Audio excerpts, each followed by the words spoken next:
Do not publish a book through Kindle Direct Publishing until you are aware of the 5 main things I'm about to talk about in this video.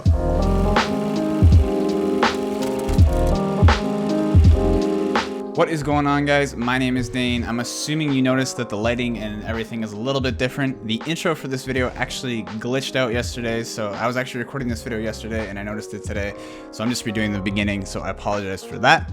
But anyways, if you're new here, my name is Dane. On this channel, I talk all about self-publishing, online entrepreneurship, and just lifestyle in general.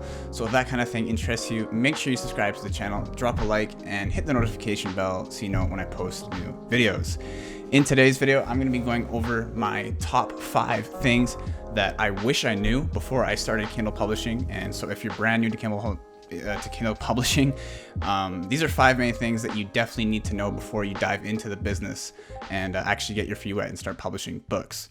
But if you are brand new and you're looking to learn how to get into publishing, after you're done watching this video, make sure you click the link down in the description of the video, and that'll take you to my free online course. It's an 11-hour long course that's going to teach you how to make your first book, publish it on a Kindle Direct Publishing, and start to make money through KDP. So if that thing interests you, make sure you click the link down below, sign up for the course, 100% free. Like I said, it's 11 hours long. It's not just like a teaser.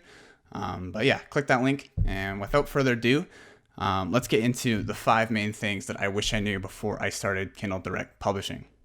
So the objectives for today's video that I'm going to be covering are going to be learning 5 of the main factors to consider when starting with self-publishing in 2020. We're going to discuss the importance of each of these factors, and then we're going to learn the most crucial one at the end. So make sure you stick around. And if I do end up missing anything or anything like that you think I should have included, make sure you comment down below so other people see that as well. So back in the day when publishing on KDP was kind of under the radar, it was kind of new. You could get away with publishing super short, almost like long blog post books. This was something that lots of people did, and they made lots of money from it. As you'd imagine, a lot of these kinds of books were pretty low quality, just because they were super short, super quick to make, and you could just pump them out. But with the recent rise in low content books, publishing in high quantities is still it's still around. People still do it. Obviously, low content books are a little bit different than the books that people used to make.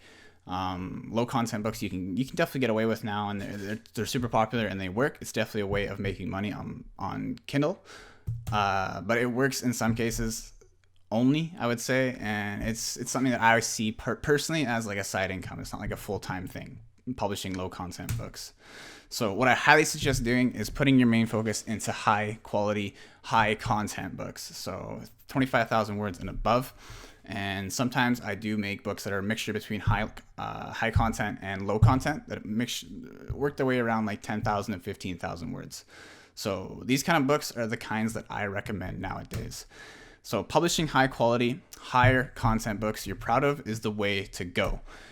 Think of it this way. If you were to show your kids or your parents a book that you just published on Amazon, would you be embarrassed to do so? Yes or no? I just asked myself that question, and if you can ask yourself that question and say, no, I wouldn't be embarrassed, then you're probably on the right track. If you say, yes, I'm probably be embarrassed to show them this book, maybe it's not the highest of quality, and maybe you should reconsider what you're publishing. So number 2 is tracking your finances and cash flow is 100% required, and this kind of goes for any business, but specifically in Kindle Direct Publishing, because the way you get paid is a lot different than a lot of different online businesses. So doing this is just very good practice to keep organized, and a lot of people I know, including myself when I first started, I didn't really worry about this kind of thing, and I really wish that I did. So first things first, let's talk about royalties, like the amount you're getting paid for your books. So for ebooks, Amazon pays you 70% if your book is priced between $2.99 and $9.99.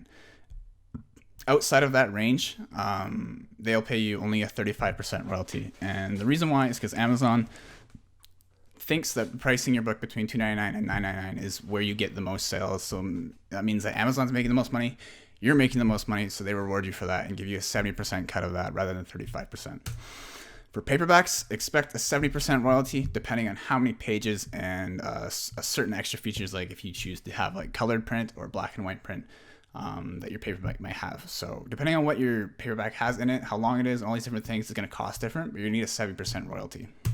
So for expenses within KDP, this is in relation to my business. I know that there's tons of different expenses that lots of people have, but this is for my personal publishing business. So here's some of the main / bigger expenses I deal with within my publishing business.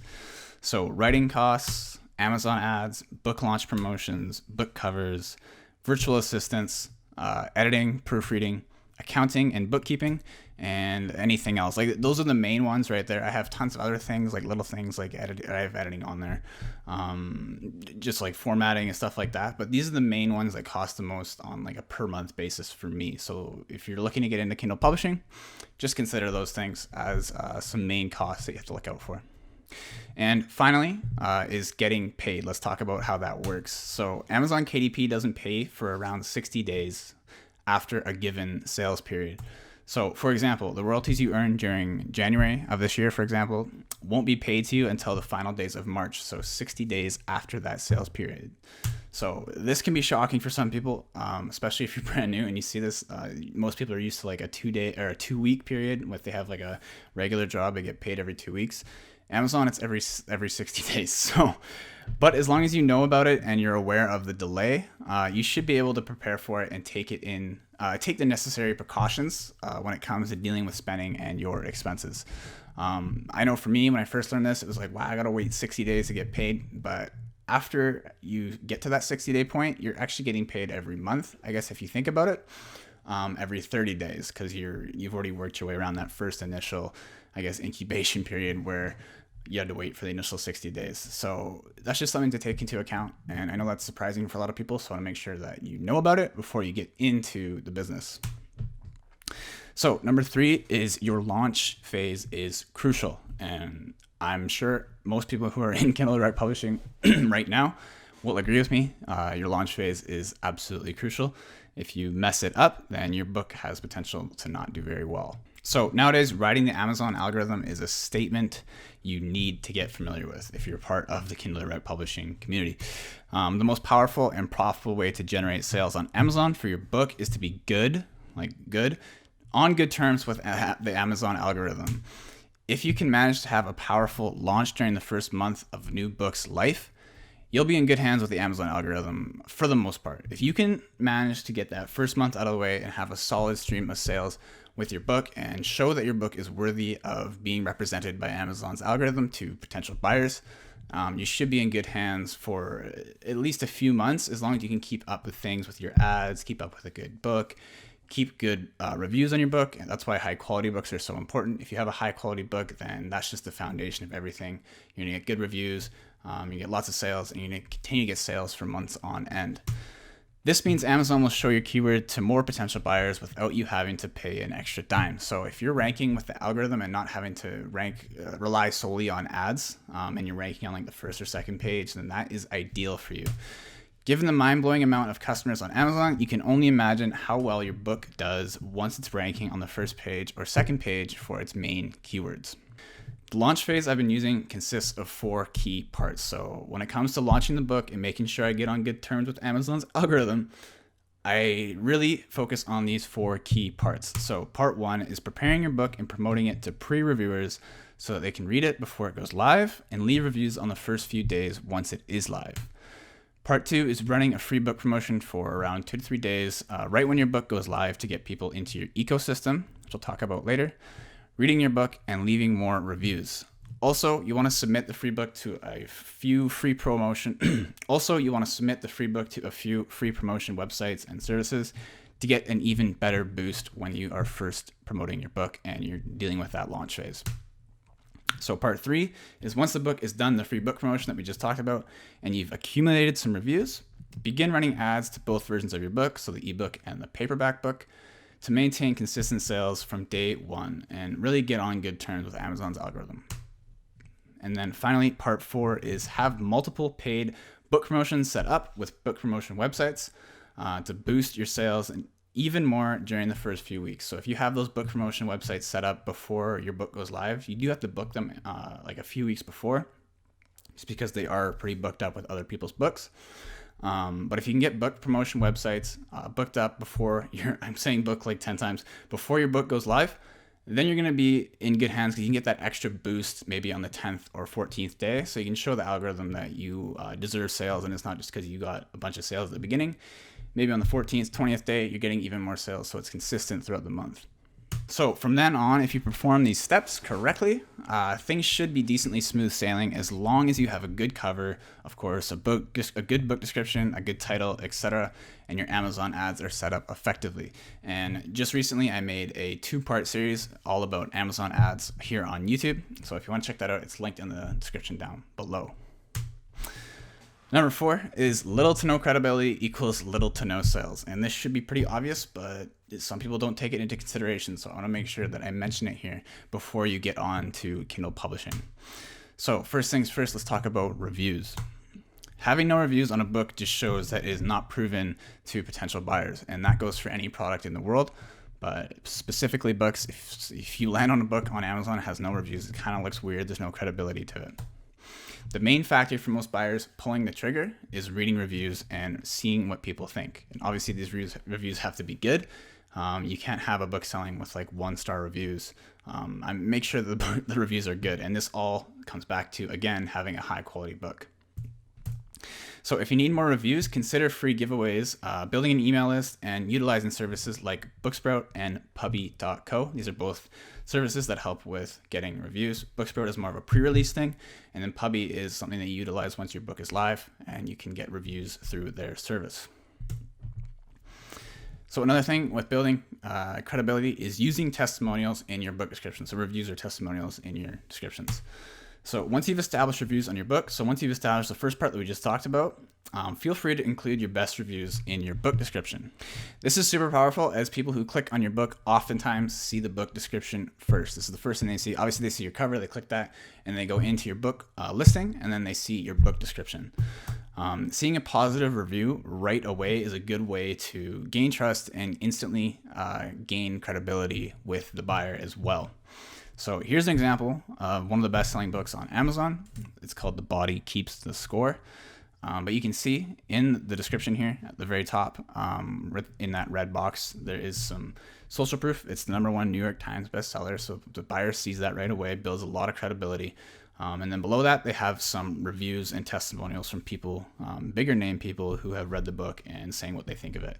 So as soon as a buyer sees one of those, like that's just very good credibility, and it makes you really consider and believe that the book is a high quality book and it's worth your time and your money. Finally, with building credibility, setting up your author central. And this is something that is very important and a lot of people overlook. So finally, making sure your author central is set up basically adds the cherry on top. People want to see who they're getting their information from, and that's just as simple as it gets, but people want to know who they're buying their book from. They want to put a face to a name. Having an avatar, so either a picture of yourself or a brand logo or something that just fills the empty space where the author central spot is on the book page. I'll go back to that last slide so I can show you. You can see bottom left there, it says follow the author. You can see the photo there. So either a photo of yourself or a brand logo, something like that, just so it's not blank. After you have that established, make sure you have a bio written for your Author Central account. So if someone wants to click into that and click your little photo there at the bottom, it'll take you to the Author Central page where there's going to be a bio, and you can also include blog posts. It's all just extremely powerful ways to build your credibility as an author. When people see that, it just shows them that you know what you're talking about. So that's the last thing when it comes to credibility.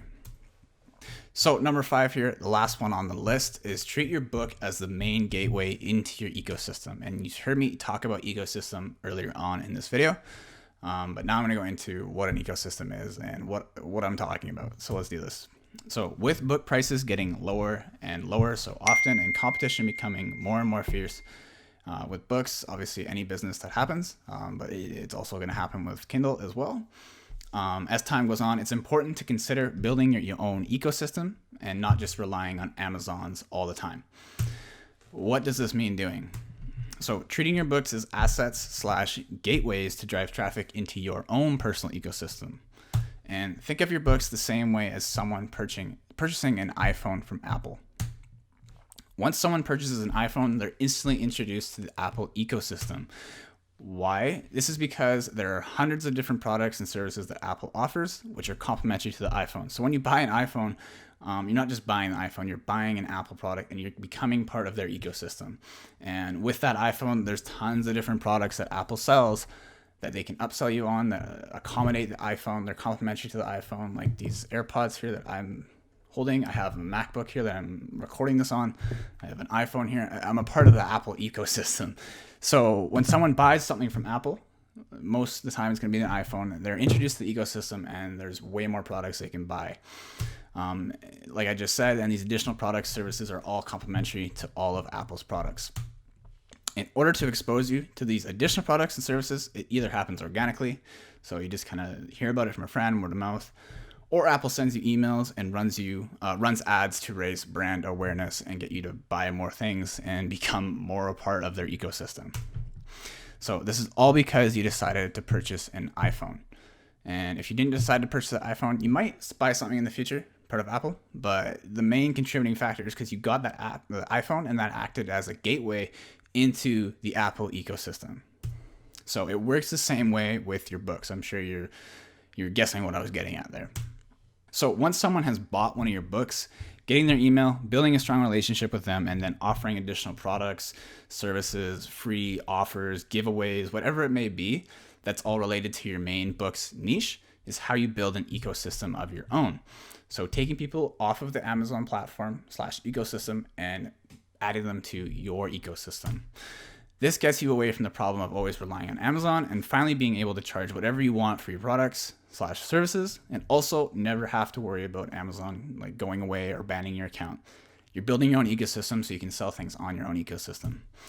This ecosystem should consist of components like funnels, email lists, social media, websites, all in order to achieve maximum customer LTV, customer lifetime value, and just basically build a strong customer following and your ecosystem to the maximum that it possibly can be.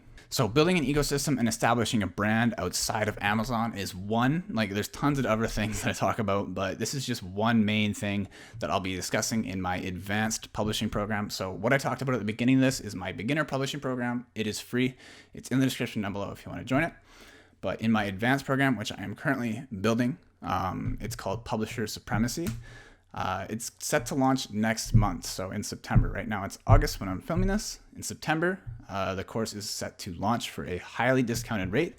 It's going to be the beta launch. So if you want to get in and be a beta tester, there is a link down in the description. You can click and you can sign up for the waiting list so you're notified like the second that the course goes live. And like I said, building an ecosystem and establishing that brand presence outside of Amazon is one of the main things I talk about in the program.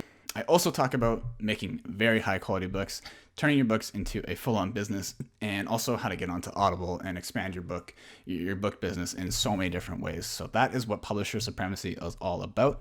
And like I said, that is an advanced program. So if you don't have a book published yet and you're brand new to KDP, make sure you get into the free course down below so you can get into that first, learn how to publish a book, and then work your way into Publisher Supremacy. So on the other side, like I just said, Publisher Startup is the free course, which is down below. It's 11 hours long, teaches you how to get your first book onto Amazon. And once you get that established, like I said, then it might be time to start considering getting into the advanced course. So right now is the absolute perfect time to get into the free course, go through that thing, get your first book onto Amazon, and then a month from now, when the advanced program goes live, then you can hop onto that one and really start to ramp up your business and start to scale yourself to 10K and beyond per month. So that is basically it for today's video. I hope you enjoyed the 5 main things that I suggest for beginners who are just brand new to KDP and are looking to get some information on what they should expect in terms of like getting paid, checking your finances like I talked about, building an ecosystem. What was the other stuff that I talked about? I talked about building credibility, and the first one I talked about was making sure that you don't focus on quantity and make sure you focus on high quality books. So if you enjoyed today's video, like I said before, make sure you drop a like, subscribe to the channel, hit the notification bell so you know when I post new videos. I post all about these kind of things: publishing, online entrepreneurship, and lifestyle. But other than that, this video is effectively over, and I will see you in next week's video. Peace.